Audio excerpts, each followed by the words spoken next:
Барлықтарыңызға сәлем, құрметті көрермен. Бүгін сіздермен кез келген травманы анықтайтын техникалармен танысатын боламыз. Және әрине ол травмамен қалай жұмыс істеу керек екендігі жайлы әңгімелесетін боламыз.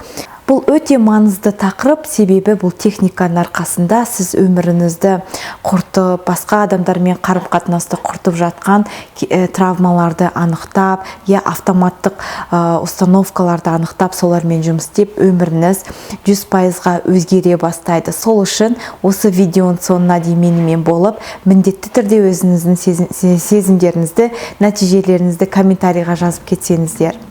Жалпы айтатын болсақ, ол травмаларды қалай анықтаймыз? Кез келген конфликттік ситуациялар, сізге келеңсіз жағдайлар болады ғой. Мысалы, бір адаммен қарым-қатынастан кейін өзіңізді жаман сезінесіз. Немесе бір социалдық сеттердегі белгілі бір ақпарат сізді белгілі сезімдерді алып келді сізге. Яғни, көбінесе конфликттік ситуацияларды алайық. Сол кезде сіздің денеңіз бір адаммен қарым-қатынасқа мысалы түстіңіз, бір сөйлестіңіз. Мысалы, көбінесе конфликттік жағдайлар дейікші. Сол кезде сіздің денеңіз қандай да бір реакция берсе, мысалы алатын болсақ, оның сөздеріңізге ызаңыз келіп кетеді, немесе кінә сезімі, немесе жүрегіңіз тез-тез қақып кетеді, немесе терлеп кетесіз, қандай да бір денеңіз реакция берсе, ол біріншіден травма болуы мүмкін, екіншіден травма емес. Ол не дегеніміз не? Егер де сол кезде өзіңізден тоқтап сұраңыз. Бұл ситуация шынымен, шынымен бұл ситуация мен жыныма келетін ситуация ма, немесе мен қорқатын ситуация ма, мен дұрыс реакция беріп тұрма менің денем, немесе бұл травма ма деп қойыңыз. Егер де ол адам мысалы шынымен сізді ренжітіп жатса, төмендетіп жатса, әсіресе сіздің шекараңыздан өтіп жатса, сізге ұнамайтын нәрселерді жасап жатса, мысалға алатын болсақ, сіздің киіміңізді қояды, жеке шекара, немесе сізді мысқылдайды, төмендетеді, сол кезде ызаңыз керек, айтқыңыз келеді деген сияқты. Ол кезде міндетті түрде айту керек, өзіңіздің ол адамның іс-әрекеттері ұнамайтындығы жайлы міндетті түрде айтуыңыз керек.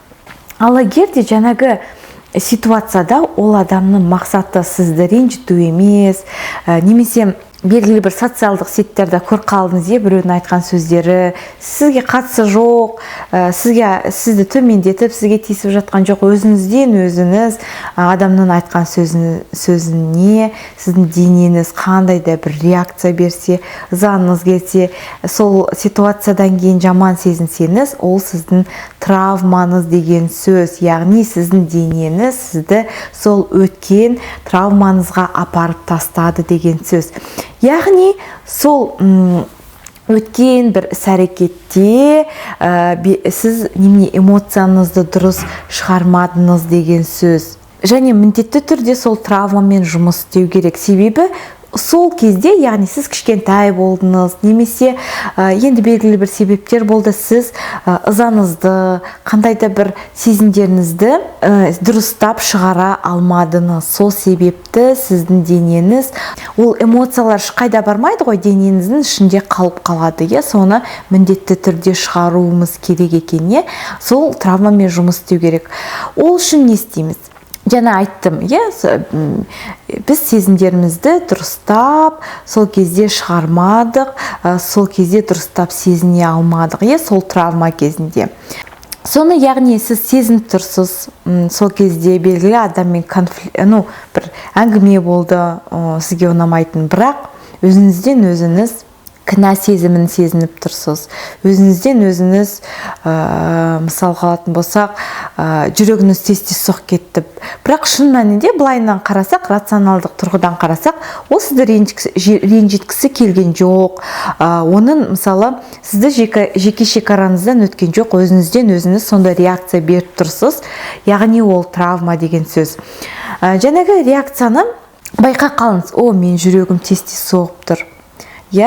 Саған қандай ойлар кеп тұр? Біріншісі реакцияңызды байқайсыз. Жүрегім тез-тез соғып тұр, или қолым терлеп кетті, немесе ызам келіп кетті, денеңіздің реакциясын байқаңыз біріншіден. Екінші сұрақ, мен не сезіп тұрмын? Мен дәл қазір ыза сезімін сезіп тұрмын, немесе мен кінә сезімін сезіп тұрмын. Сезіміңізді айқындаңыз. Үшіншісі, мен не ойлап тұрмын? Мен ойлап тұрмын, ол мені ренжіткісі келіп тұр. Мен ойлап тұрмын, ол маған қатысты дұрыс емес әрекет жасады. Ол мені қалай айтсам болады, төмендеткісі келді. Барлық не ойлайсыз, сол нәрсені қағаз бетіне түсіріңіз. Екінші ойыңызды жазасыз. Сосын келесі сұрақ, өзіңізден сұраңыз, мен бұл сезімді тағы да қай жерде кездестірдім? Ол сезіміңізді сіз қай жерде кездестірдім? Сол кезде асықпай отырыңыз, өзіңізге бір 2-3 минут беріңіз. Сіздің бейсанаңыз белгілі бір ойларды миыңызға алып келеді. Оны игнор жасамаңыз. Белгілі ойларды алып келеді. Ол бір жас кезіңізге апаруы мүмкін, кішкентай кезіңізге апаруы мүмкін. Өзінен өзі сол подсознанияның етегінде кете беріңіз. Сол жаққа апарады. Яғни 3 жасымда немесе 5 жасымда мен осындай дәл осы сезіндім екен ғой деп. Содан кейін енді сол травматикамен жұмысымызды бастаймыз. Бұл жұмысымыздың жартысы ғана екен. Енді бастаймыз. Ал енді дәл сол сезімге апарды бейсанаңыз, мысалға алатын болсақ, 3 жаста мен пельмен жасап отырғанмын, мама мені басымнан соғып жіберді, мен пельменді дұрыс жасамағаным үшін. Сол кезде дәл осындай сезіндім, мен өзімді жаман, ничтожество сезіндім деп сөйтіп айқындайсыз. Содан кейін сол ситуацияны толығымен қайтадан жазыңыз. Немесе жазғыңыз келмесе, орындыққа отырып алып айтыңыз. Мысалға алатын болсақ, не деп жазасыз? Сіз дәл сол кезде ситуацияны баяндап беріңіз. Дәл сол кезде мен 3 жаста едім, мен пельмен жасап отырып едім, содан кейін мамам мені басымнан соғып жіберді. Сол кезде мен жаман сезіндім. Сезімдеріңізді жазыңыз, ұялмаңыз. Жылағыңыз келсе жылап алыңыз. Қандай сезім сезінесіз, соның барлығын жазып тастаңыз. Маған қатысты ол дұрыс емес болды, мен кішкентай болдым, мен әділетсіздік сезімін сезіндім. Барлық сезімдеріңізді қағаз бетіне түсіріңіз. Сосын өзіңіз байқайсыз, кішкене жеңілдей қалғаннан кейін үлкеннің тарапынан қарайсыз, үлкен адамның тарапынан қарайсыз. Ол кезде менің мамам дұрыс жасамады, себебі мен кішкентай болдым.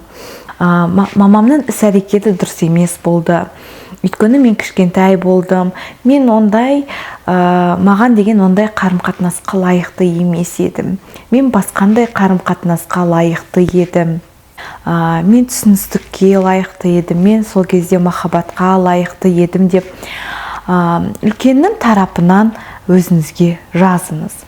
Содан кейін үшінші келесі қадам ол сол адамды ақтаңыз. Мысалға алатын болсақ, ол періште емес, ол Құдай емес, оның қателесуге құқығы бар. Ол да қателесе алады. Ол сол кезде қолынан келгенін жасады. Ол басқалай әрекет жасай алмады. Ол да енді Құдай емес. Оның әрекетінің барлығы дұрыс жасауға міндетті деген сөз емес деген сөздерді өзіңізге айтыңыз. Осы іс-әрекеттер сіз травматикаңызбен жұмыс жасадыңыз деген сөз екен. Сол келесі жолы дәл осындай ситуация болса, сіз байқайтын боласыз. Сіз дәл сондай ашу реакциясы немесе сіздің денеңіз дәл сондай реакция бермейді. Сіз уже басқаша реакция беретіндігіңізді байқай бастайсыз. Немесе келесі жолы сіз басқа бір адаммен қарым-қатынас жасаған кезде дәл сондай реакцияңыз, дәл сол сезімдерді қайта сезінсеңіз, өзінен өз сезімдер пайда болады ғой. Сіз түсіне бастайсыз, мынау менің травматикам, бұл ақиқат емес, мен басқаша реакция беру керекпін деп уже түсіне бастайсыз. Сіз уже түсіне бастайсыз, ол қайдан келіп жатыр екен. Кей кезде сіз травматикаңызды толық прорабатывать етпесеңіз, сіз қайтадан кішкене болсын сол сезімді сезуіңіз мүмкін. Сол бүгінге осы. Егер де менің видеом сіздерге ұнап жатса, міндетті түрде лайк басып, комментарий жазуды ұмытпаңыздар.